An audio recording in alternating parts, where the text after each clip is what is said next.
Again.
got it, Jack?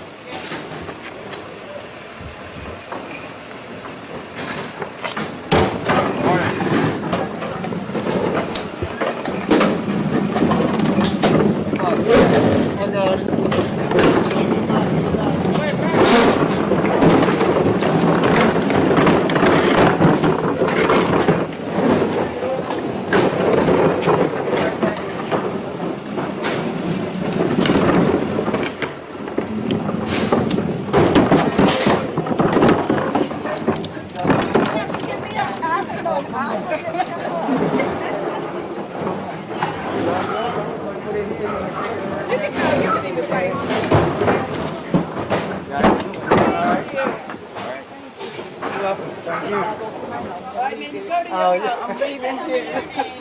Man, do you need any help getting it up? Do you need any help getting it up? You can bring it up. As a matter of fact, you can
I mean, the slam, the slam.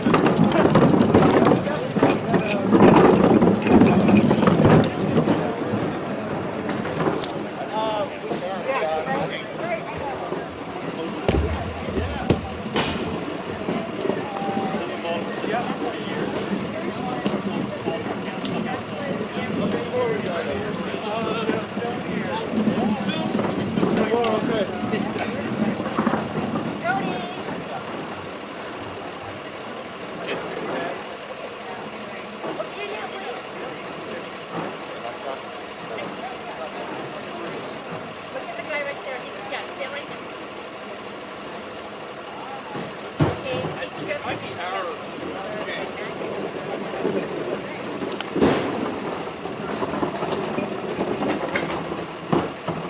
Okay, we're ready. Mic check 1 2 for all the stations. 10, 9, 8, 7, 6, 5, 4, 3, 2, 1. Can I get thumbs up? Audio? Cool, cool, cool, cool, cool. All right. Stand by. Check 1 2. Mic check 1 2. 10, 9, 8, 7, 6, 5, 4, 3, 2, 1. Perfect. Thank you, James. Thank you, James. Thank you, James. Thanks, guys.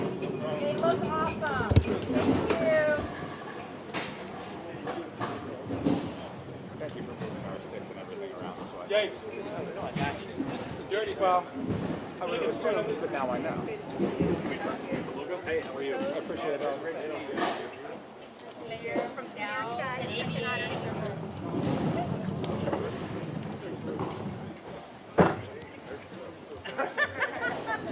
Light work.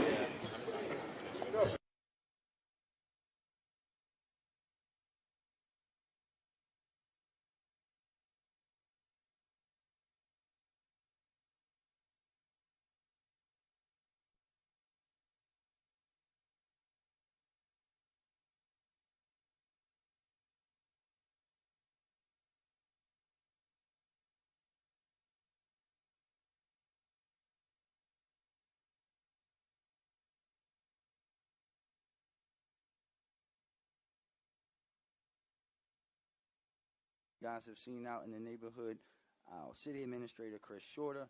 I also want to give a big shout out to Ha Suk Chung from the Baltimore Civic Fund, Ava Richardson from the Baltimore Office of Sustainability, and our many partners who help make this happen. Cody Marshall and an entire team at the Recycling Partnership, Michael Gajeski and the team at Closed Loop Partners, as well as representative from the American Beverage Association and Dow. I want to thank each and every one of you for your partnership. Back in the spring, we announced that the city will be distributing new recycling carts to more than 190,000 households. You can see them in front of us. They are the right shade of blue for sure. This is about increasing our rates of recycling as a city and giving every household the means to recycle. And some may ask, why does that matter? Because it is directly connected to the mission that we have of making our neighborhoods cleaner, getting trash of our waterways, diverting recyclables from our landfills, and ultimately making our city less resilient on or less reliant on incineration, something that directly contributes to the health of our residents and the sustainability of our city. We have to change the way we operate, and we all recognize the role we play as individuals and communities in building a stronger Baltimore. DPW started distributing these carts on Tuesday. Every household that received a municipal trash can will be delivered a free 99 65-gallon blue rolling recycling cart with an attached lid. As a reminder, you can call 311 if you would like to opt for a smaller cart or if you do not need one. The new recycling carts are available free of charge to our residents thanks to a first-of-its-kind public-private partnership that includes the Baltimore Civic Fund, the Recycling Partnership, and closed-loop partners. My administration is focused on laying the groundwork for a greener, more sustainable Baltimore, and we know that recycling plays a major role in that work. This distribution addresses a key recommendation in the city's Less Waste, Better Baltimore plan and our goal of increasing rates of household recycling across the city. But we know that delivering hundreds of carts across the city is no easy feat. We ask for residents' patience with the delivery process from now through February of 22. Residents can review the delivery schedule on the Department of Public Works website and are encouraged to use their existing recycling containers until they receive a new cart. I will now turn it over to Director Mitchell to say a few words about what we're doing here before hearing from our partners. Mr. Director.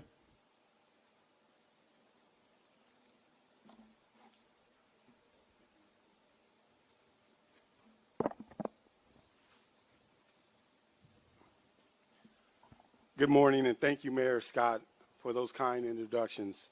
And I want to take a moment to thank Mayor Scott for his leadership on zero waste initiatives. These carts truly bring equitable opportunities to recycling in Baltimore City households and to help decrease what we send to the landfill and what ends up in our waterways. Like the mayor, I want to thank our partners from the Baltimore Civic Fund, the Recycling Partnership, and the closed loop partners. None of this will get done without collaboration and partnership you see here today. It is important for government, nonprofit, and private sector to work together and commit to waste diversion programs.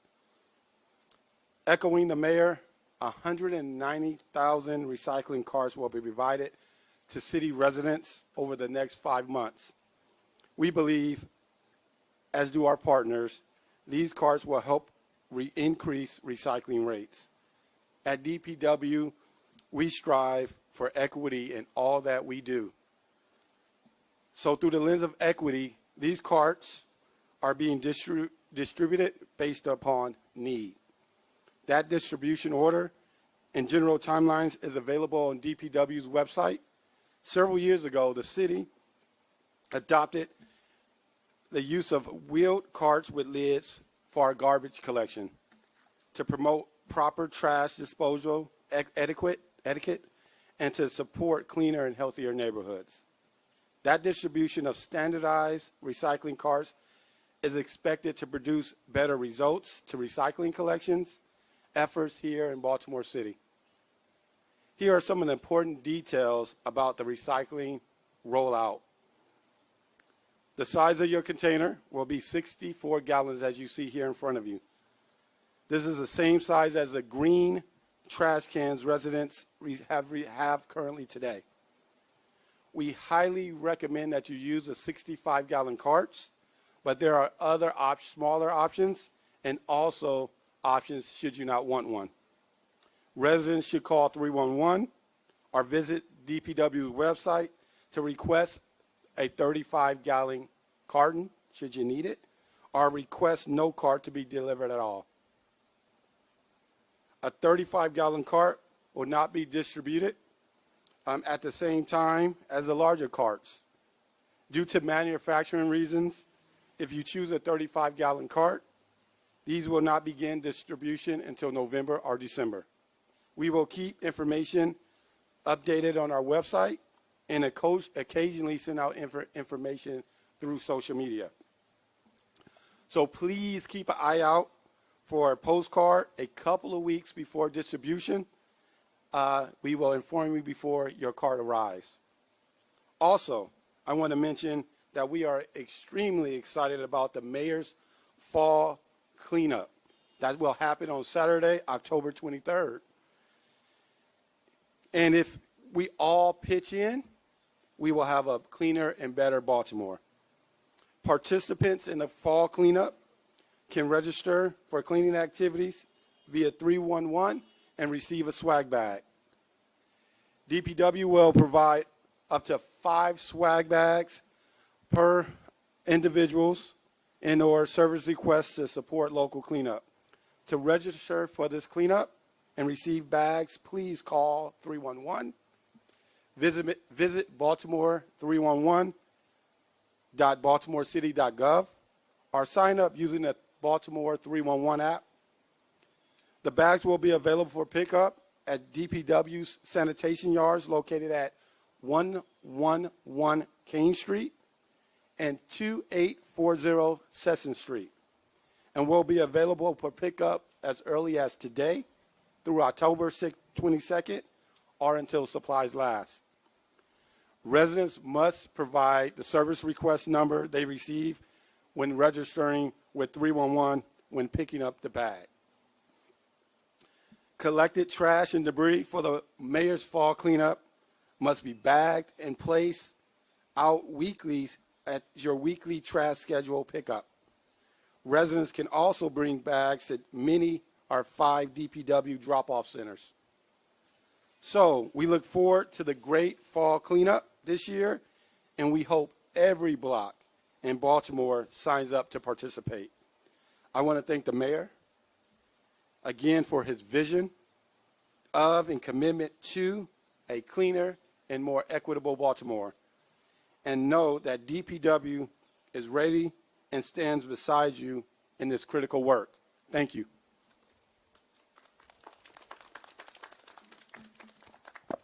Thank you, Mr. Director, and thank you for your hard work and dedication to make Baltimore a cleaner and more sustainable city. I would also like to invite 2 of our partners to say a few words about the importance of this moment, Cody and Michael. Cody from the Recycling Partnership, and then followed by Michael from Closed Loop Partners. Gentlemen?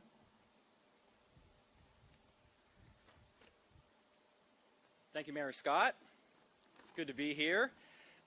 Thank you, Director Mitchell. My name's Cody with the Recycling Partnership. We're a national nonprofit that provides grants and best-in-class education to cities just like Baltimore.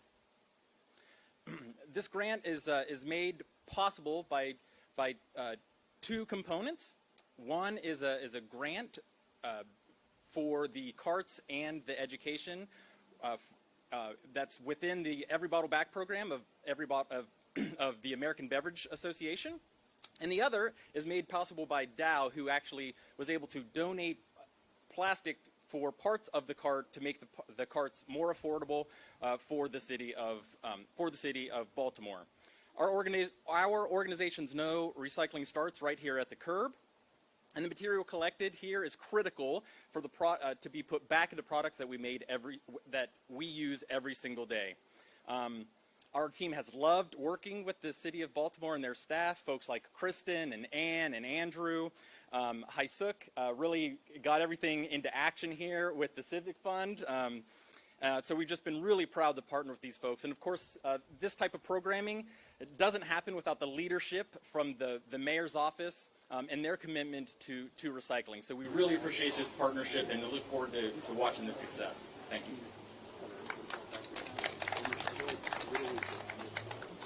Good morning.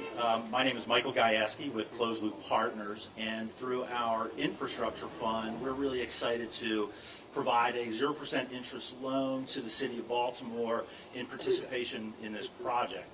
I think what excites Closed Loop most about this project is the cross-sector collaboration that you've heard about today. The City of Baltimore and the Mayor's Office, the Baltimore Civic Fund, the Recycling Partnership, the American Beverage Association, Dow, and others that I'm probably not mentioning, but it's really truly important that with all of that collaboration, projects like this wouldn't get off the ground and certainly wouldn't be as successful as they are. This is a huge step toward the mayor's and the City of Baltimore Zero Waste Initiative, and we're really thrilled to be a part of it. Thank you. When did that come out?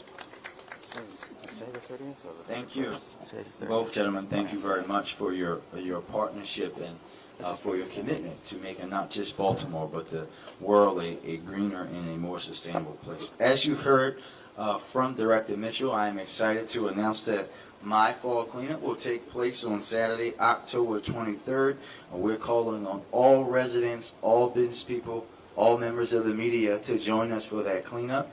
Anyone who wants to come and be directly with me in the alley somewhere in Carrollton Ridge, probably not in Chum because Mark won't allow me to come back that quickly to Chum, please, so that we can all be a part of seeing how we can make our city a better and cleaner place, but also so that we can see when our residents and neighbors who do cleanups every week with folks who work in DPW, what they experience each and every day to keep our city and make our city a cleaner place. So we want everyone to be a part of that. It really does take all of us to make a cleaner Baltimore. We'll be sharing more information about the cleanup, about everything else we'll be talking about today shortly after this press conference.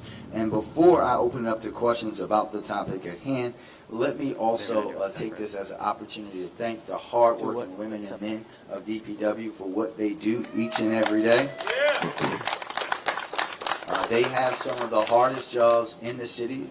Many times folks do not appreciate them, and I want to say that I appreciate each and every one of you. I appreciate the work that they do, and call on all of us to consider that, right? To thank them when they see them picking up trash, to thank them when they're coming into your neighborhood to clean up trash that's been dumped by somebody who either from your neighborhood or not, to help them, to join them, to do cleanups, because they are doing a task that many people would not do.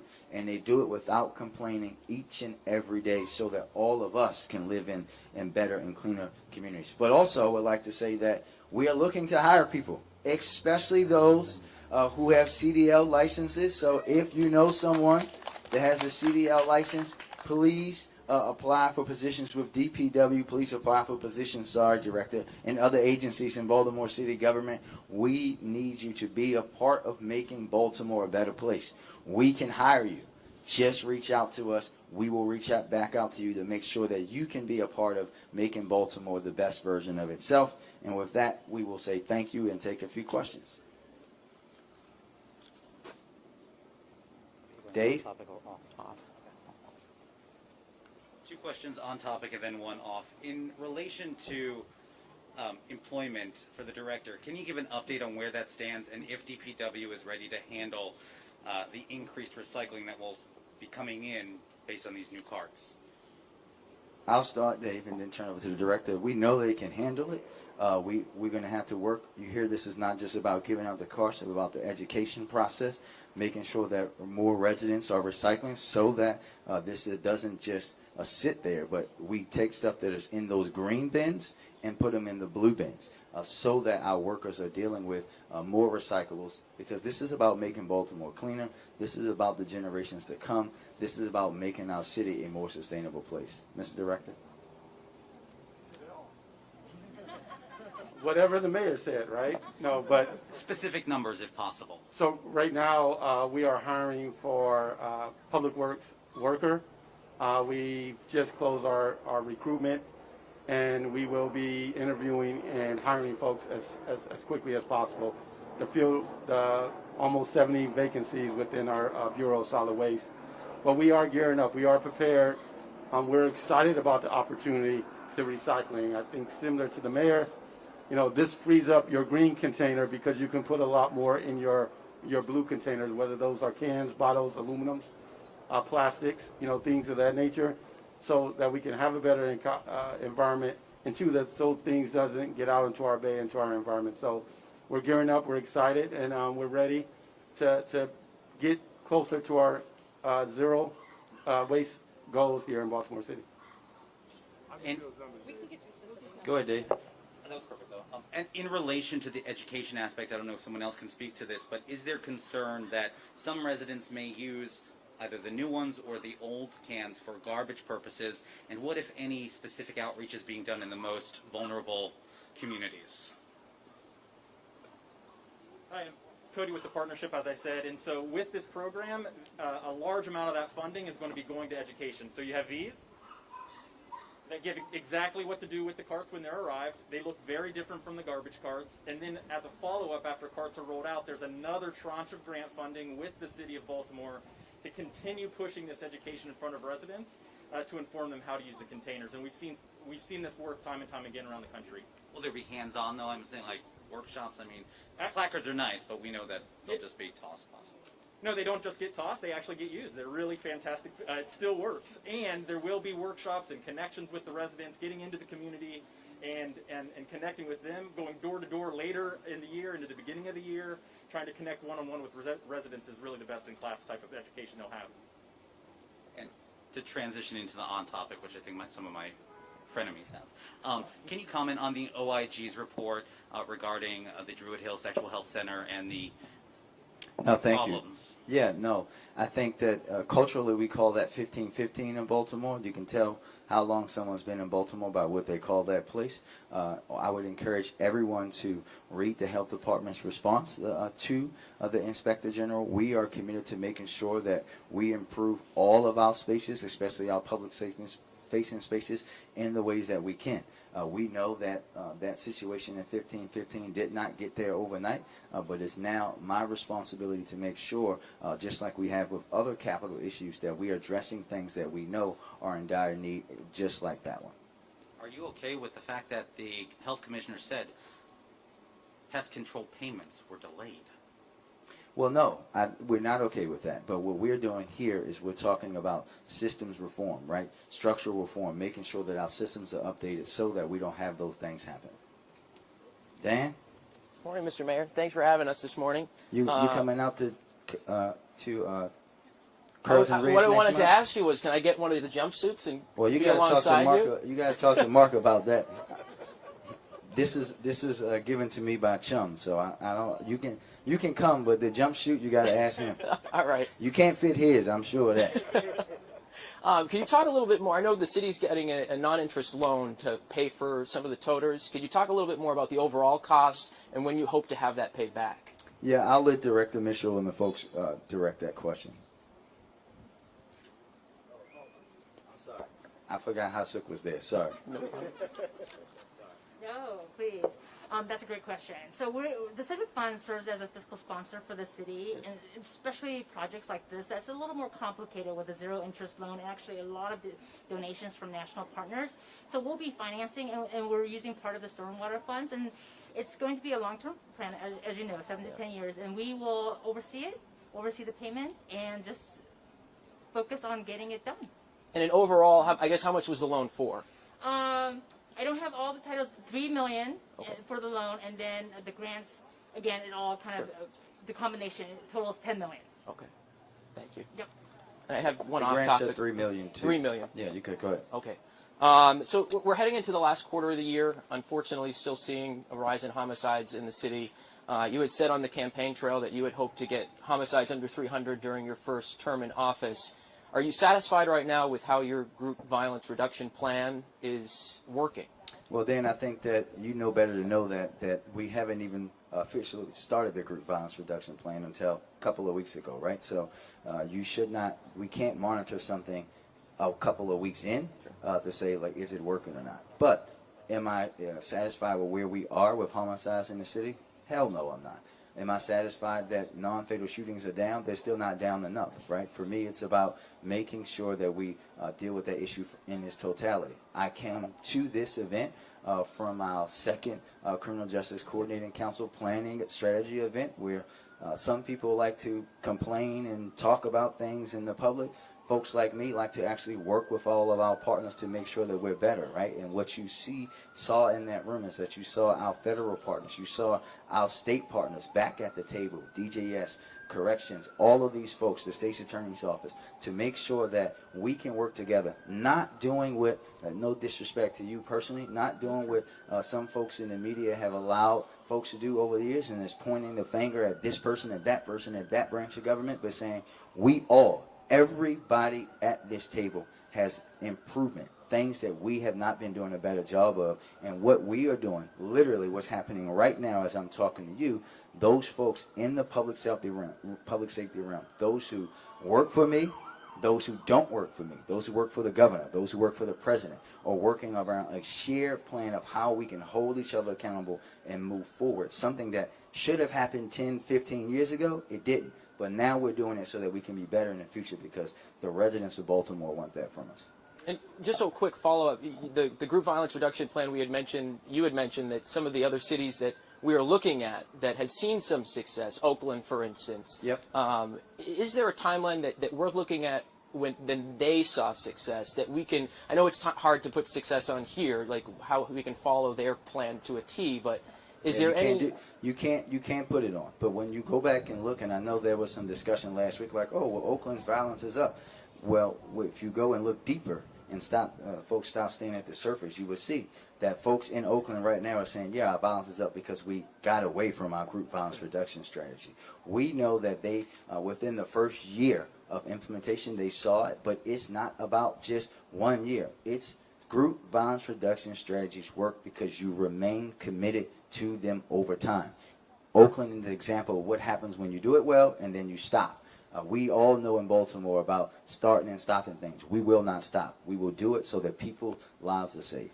Thank you, sir. Thank you. Thank you. Anybody else? Thank you, everybody. Sorry.